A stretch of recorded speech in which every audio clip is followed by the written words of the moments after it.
contente de vous voir aussi nombreuses sur le Zoom. Toujours magnifique de voir les femmes se précipiter pour fêter la Torah tout ensemble. On a l'approche de Shavuot. Et sachez une chose, c'est que Shavuot est lié à Ruth, ça vous le savez. Mais c'est lié à Ruth, l'héroïne de Shavuot, mais c'est aussi lié à la route. Une route qui peut paraître longue et laborieuse. D'abord, on est au bout de la route du conte du Homer, qui a été une période pas forcément facile, puisque on a eu des jours de deuil. On ne pouvait pas s'acheter d'habits, pas se marier. Bon, cette année, c'était encore plus particulier. Et c'est aussi une fête qui s'ouvre toujours au moment où on ouvre le livre de Bamidbar. C'est quoi le livre de Bamidbar? C'est le livre où tu sais que normalement la route devait être courte.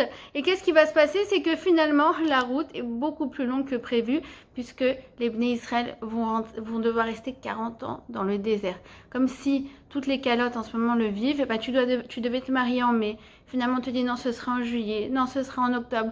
Non, on préfère que ce soit en mai 2021 parce qu'au moins il fera beau. Et surtout, la vie de Ruth, que l'on va étudier ensemble ce soir, qui a eu ses difficultés avec des événements très très douloureux, mais qui va se terminer par une victoire. La victoire de la vie sur la mort, la victoire d'une vie pleine de sens, dans un tumulte dont au début on ne voit pas du tout le bout. Et nous dans tout ça, Ruth vient et nous dit, tu sais, dans la vie, parfois tu sens que c'est long et que tu n'en peux plus. Et il existe un raccourci. Je vais te dire c'est quoi ce raccourci. Ce raccourci, il s'appelle la promesse. La promesse qui aura lieu à Shavuot, qui va te permettre de faire des bonds en avant dans la vie quand tu sens que tu es face à une impasse, quand tu sens que tu n'as plus la force d'avancer.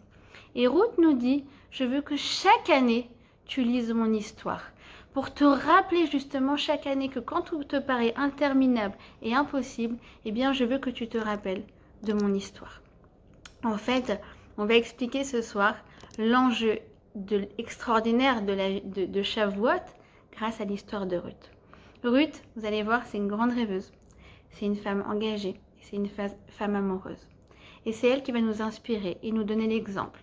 Et c'est grâce à elle qu'on va arriver à rêver, s'engager et aimer. C'est en fait tout le programme fabuleux de Shavuot. Alors venez, on regarde ensemble. Qui est Ruth? Ruth, eh bien, elle est partie du niveau le plus bas. Elle vient du peuple de Moab. Moab, c'est la pire des civilisations. À tel point que c'est le seul peuple où on n'a pas le droit de se convertir au judaïsme. Pourquoi? Parce que intrinsèquement, les hommes de ce peuple, non pas les femmes, eh bien, les hommes ne sont pas capables de faire du chesed. Comment veux-tu rejoindre la Torah, le peuple juif, si tu n'as pas le béaba, qui s'appelle le fait de se tourner vers l'autre? La Torah, elle est chesed. Donc, non seulement elle va réussir à intégrer le peuple juif, mais elle va réussir à changer la destinée du peuple juif, à tel point qu'aujourd'hui, on attend qui tous les jours? On attend Mashiach ben David, Mashiach ben Ruth. Non seulement elle va intégrer le peuple juif, mais elle va donner naissance à la lignée royale dont va descendre le Mashiach que l'on attend encore aujourd'hui. Alors, qui est Ruth? À quel moment vit-elle? Eh bien, elle vit dans une époque qui s'appelle la période des Shoftim, qui est une période assez tumultueuse dans l'histoire du peuple juif. Il y aura en fait une famine en Israël au moment où elle est là-bas. Et elle est mariée avec un homme qui s'appelle Elimelech. C'est un riche commerçant. Et en voyant la famine, eh bien, Elimelech, qui n'est pas du tout habitué à la faim, à la pauvreté, qui voit que tout le monde frappe chez lui tout le temps, décide de s'en aller de Eretz Israël et de s'installer à Moab. Moab, c'est le pays voisin. Et il s'y rend avec sa femme Naomi et ses deux fils, Mahlon et Kilion. Ruth, qui est-elle? Eh bien, elle est la fille du roi de Moab. Et en fait, elle va devenir l'amie de cette famille. Elle va se mettre à admirer leurs minagim et leurs lois, leurs coutumes. Elle va comprendre que la Torah et les mitzvot sont quelque chose d'extraordinaire. Et en fait, elle va se lier à cette famille jusqu'à ce que le fils de Naomi, Mahlon, demande à Ruth de l'épouser. Et à ce moment-là, Ruth abandonne sa vie de luxe au palais, ses titres royaux, sa richesse, ses honneurs, tout ça pour rejoindre le peuple juif, pour pouvoir se marier donc avec Mahlon. Mais qu'est-ce qui se passe? C'est que quelques années après, Elimelech va mourir. Et ses deux fils, Mahlon et Kilion, vont mourir. Et Ruth va se retrouver veuve et SDF. Et en plus, elle a cette conversion qui est douteuse, parce qu'elle appartient au peuple de Moab, et elle veut absolument rentrer véritablement dans le peuple juif. Mais on lui dit, tu n'y arriveras jamais, tu n'y arriveras jamais. Et même sa belle-mère, Naomi, qui est devenue veuve, eh bien décide de quitter Moab et de s'installer en Eretz Israël. Et elle part au milieu de la nuit, parce qu'elle ne veut absolument pas que ses belles-filles Ruth et Orpa était la femme de Kilion, l'autre frère, elle ne veut absolument pas qu'elle les suive. Naomi a presque l'impression que cette Ruth, elle porte malheur. Alors, finalement, elle va se lever dans la nuit, et Naomi, elle va partir, va nu-pied.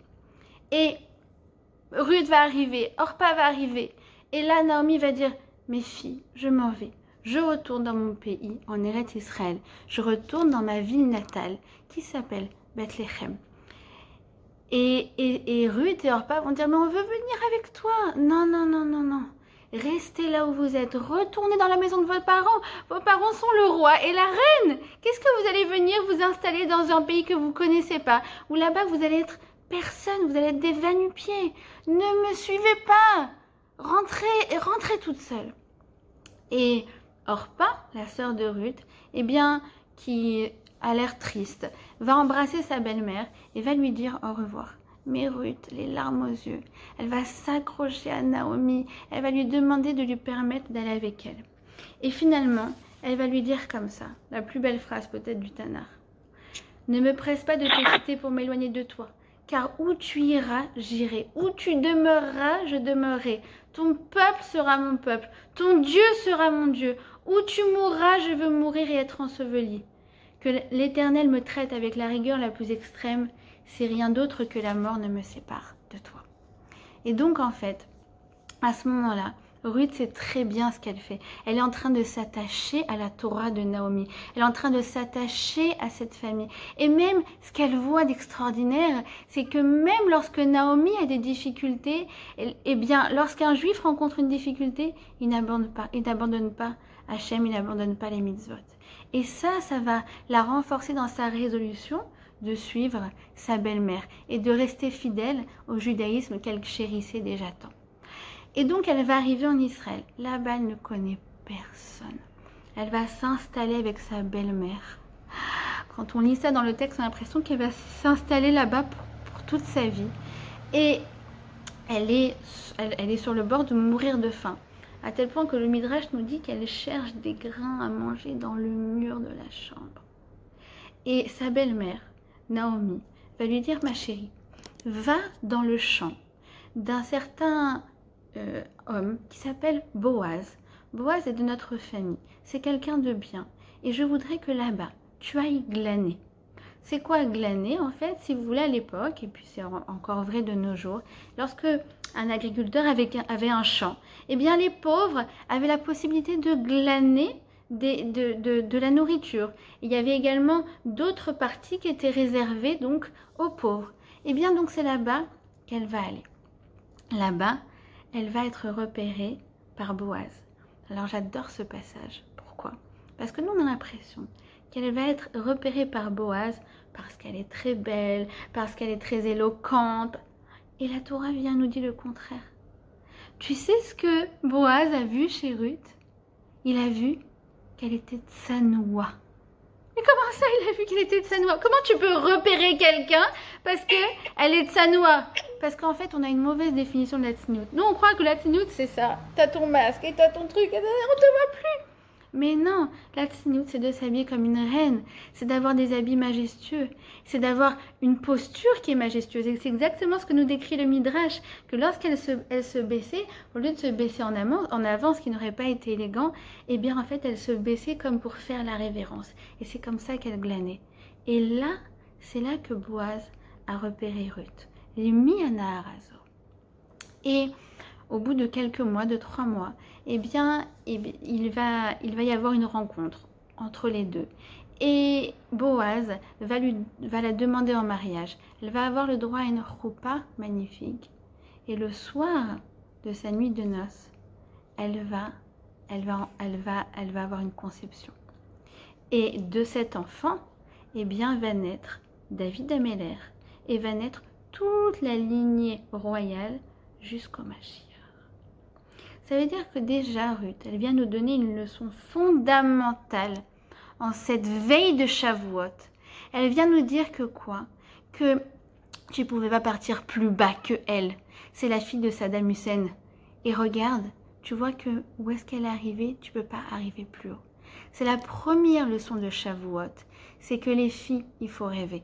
Il faut rêver, il faut viser haut. Et ce qui est magnifique, c'est que la Torah, elle est parsemée d'histoires comme ça, de femmes qui étaient tellement bas et qui sont montées tellement haut.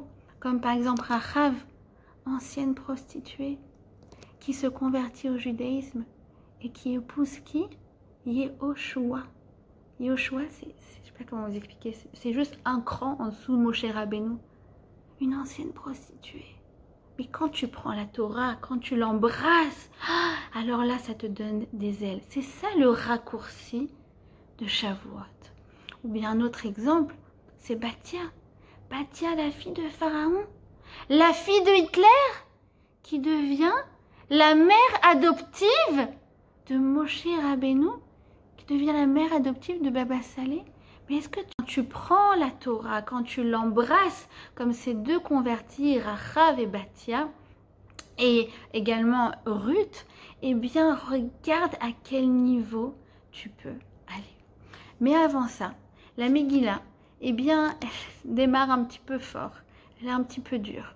On nous dit que quoi? Nos Chachamim nous font remarquer que toute la Megillah, Ruth, commence par Vaï, Vaï, Vaï, Vaï, Vaï.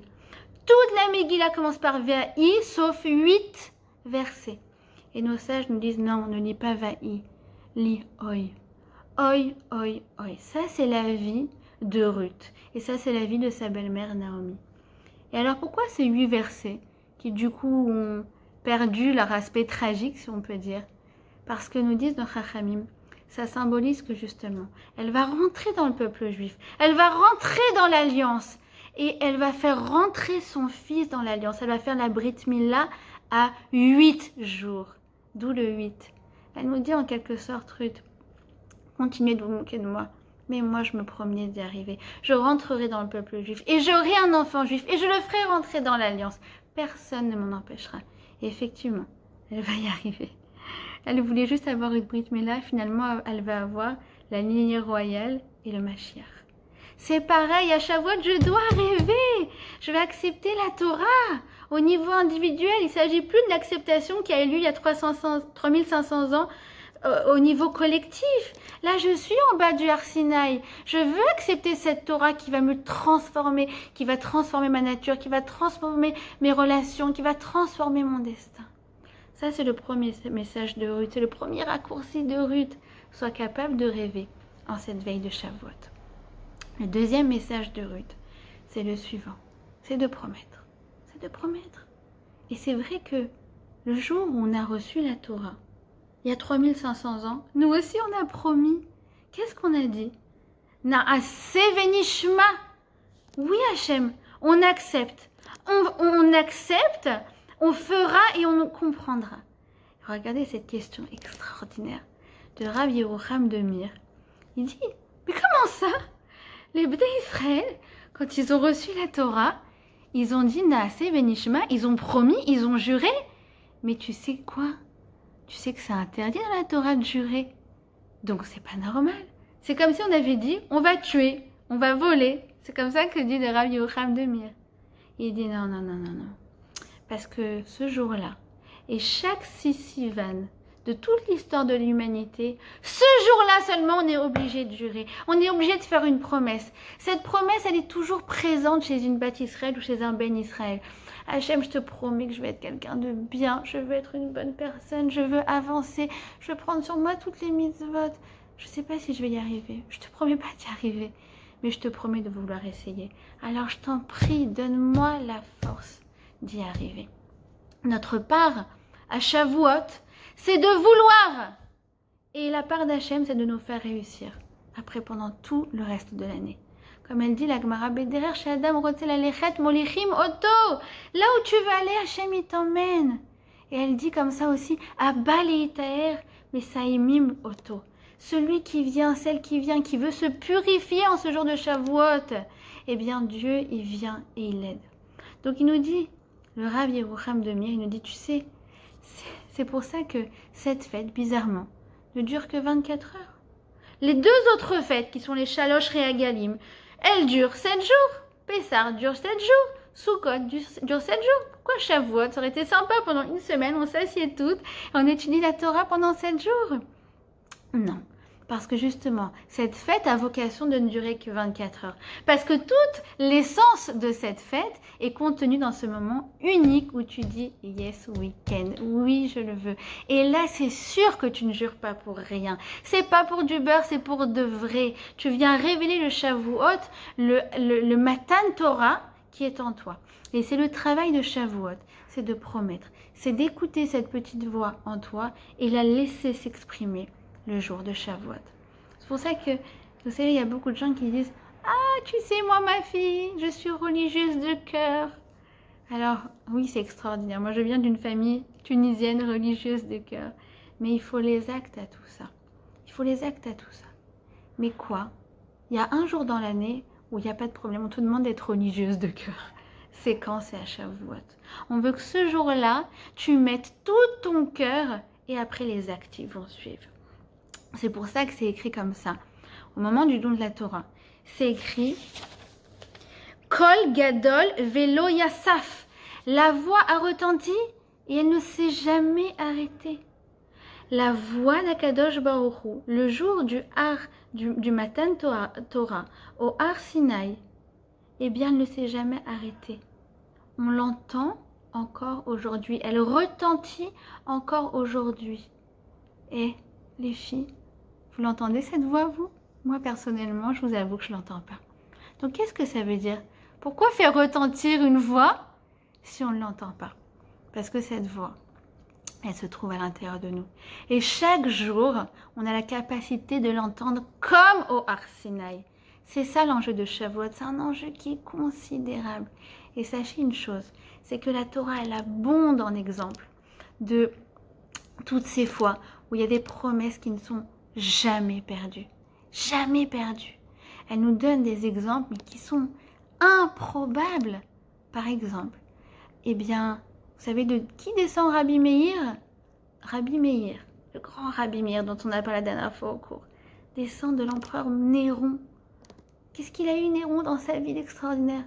Eh bien, Néron, il a eu un moment de repentir. Et il s'est dit, je ne vais pas attaquer Jérusalem, alors qu'il était mandaté pour ça. De là, tu as eu quoi? Rabbi Meir. Autre exemple encore plus incroyable, l'exemple de Sisera. Qui était Sisera? Sisera, c'était le Hitler de l'époque, à l'époque des Shoftim. Et Sisera, il persécutait le peuple juif. Pendant 20 ans, il l'a fait. Et qu'est-ce qui s'est passé? Un jour, alors qu'il était en rencontre avec Yaël, et bien à ce moment-là, il a eu quelques secondes de repentir. Où il s'est dit, ah, peut-être que finalement j'ai mal fait. Peut-être que finalement je devrais même me convertir au judaïsme. De là, de cet instant, de cette promesse, de ces quelques secondes de tchouva qui est descendu, Rabbi Akiva descend de Sisera. Pour te dire que chaque chose qu'on fait, elle reste gravée dans l'histoire de l'humanité. Gravée dans mon histoire personnelle et même après ma descendance. Il n'y a aucun effort qui est fait qui n'aboutit pas. Et c'est ce que nous dit également Orpa. Orpa, la sœur de Ruth, comme je vous ai dit tout à l'heure. Eh bien, elle suivait Ruth, elle suivait Naomi. Puis après, elle a fait demi-tour. De ces 40 pas qu'elle a fait, eh bien, va naître qui? Va naître Goliath, qui va avoir raison sur le peuple juif pendant 40 jours. Puis on nous dit que la pauvre, elle va verser 4 larmes. De ces 4 larmes, eh bien, elle va avoir 4 givorim, 4 héros qui vont descendre d'elle. Et Goliath et les 3 autres héros, eh bien, leur force et leur charisme ont pour origine cet instant de pureté de Orpa. Donc on comprenait les filles que même un instant de pureté qui n'aboutit pas reste toujours gravé. Et c'est encore plus vrai à Shavuot. Vous savez, je vois ça aussi beaucoup avec les calottes, les jeunes femmes que je forme au mariage. Et en parlant avec elles, elles me disent « Waouh, ça a l'air extraordinaire, ouais, je veux garder le mikvé, je veux garder le mikvé ». Et c'est extraordinaire, cette scène m'est arrivée peut-être des dizaines de fois. Elles rentrent chez elles, elles appellent leur mère, et leur mère leur dit quoi? Leur dit « Ah, oui, c'est vrai, moi aussi j'ai voulu ma fille, j'ai voulu, puis finalement j'ai pas fait. Ah, c'était pas trop à la mode à mon époque. Mais ma fille, je t'en prie, ne fais pas la même erreur que moi. » Alors, ce que je retiens d'extraordinaire, c'est cet instant, cette promesse qu'elle se... Non, je vais le faire, je vais le faire. Et puis elle, effectivement, ça s'est pas concrétisé. Mais tu vois que la génération d'après, les femmes, elles ont soif de Tahara. Et tu te dis, mais ça sort pas de nulle part. C'est cet instant, c'est ces promesses. Et la promesse de Shavuot, elle a encore plus d'impact que toutes les promesses de l'année. Et c'est ce qu'elle va dire, Ruth, la promesse de Ruth, partout où tu iras, j'irai, etc. Eh bien, elle va prendre sur elle à ce moment-là, c'est la vraie conversion de Ruth, elle va prendre sur elle les 606 mitzvot qui lui manquaient. Pourquoi 606? Il y en a tout 613. Comme elle était non juive, elle en avait déjà 7. Eh bien, elle va en rajouter 606. Et 606, c'est la gematria, c'est la valeur numérique du nom de Ruth. D'accord? Et on poursuit la Megillah avec le personnage de Naomi. Naomi également un personnage très fort. Pourquoi? Parce que on voit qu'au début, eh bien pour elle, c'est la descente aux enfers. Elle perd son mari, elle perd ses 2 enfants. On ne peut même pas s'imaginer. Et d'ailleurs, le Midrash nous décrit l'ampleur de son vide intérieur. Il nous dit comme ça, elle était des chayarim, elle était les restes des restes d'elle-même. Elle était en lambeaux devant cette situation. Puis surtout, en venant d'Israël, eh bien, elle était riche. Elle repart SDF, veuve, elle a perdu sa descendance.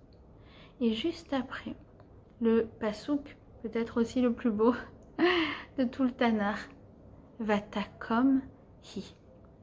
Elle va se lever. Et nos chachamim nous disent, elle va se lever, Vatakom. Waouh! Vatakom, c'est quoi? C'est toujours remonter la pente. Se lever juste après une chute terrible.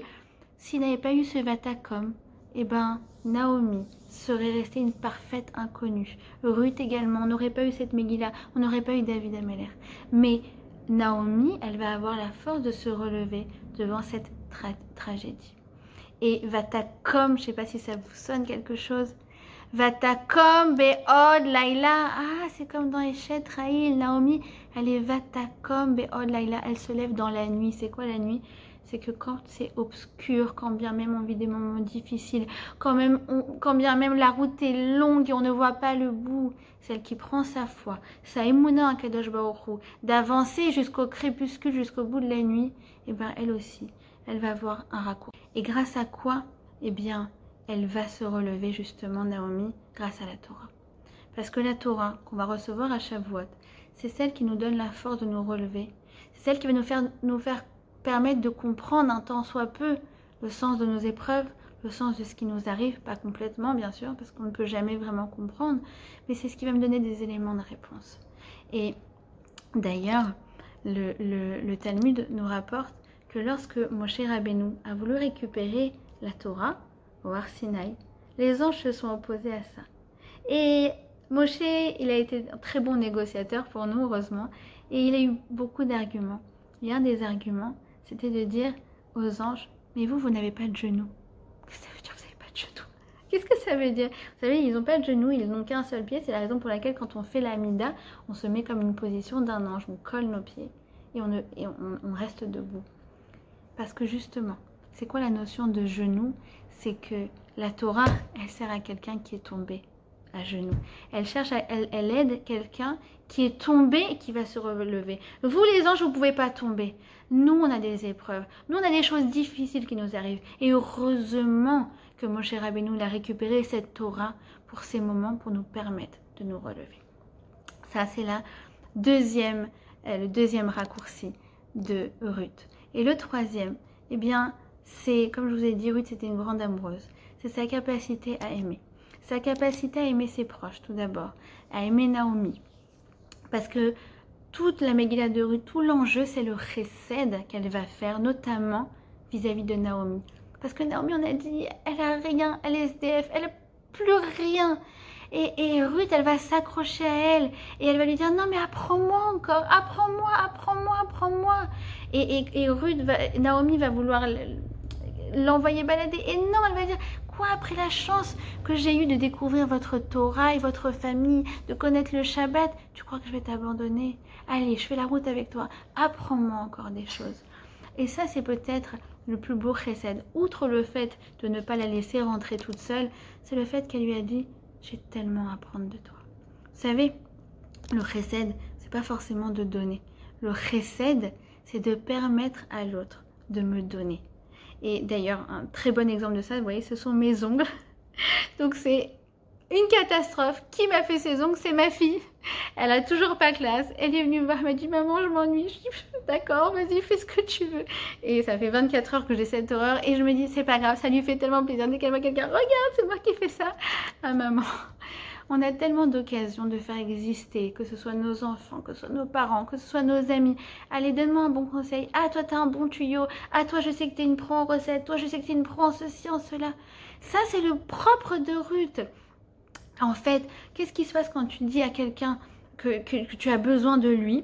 Eh bien, tu lui fais se sentir plein. Alors que Naomi, elle avait rien. Elle se sentait vide. Elle était des restes d'elle-même, elle était des chayarim. Tout d'un coup, elle se sent pleine. D'accord? Ça, c'est la leçon fondamentale de Ruth.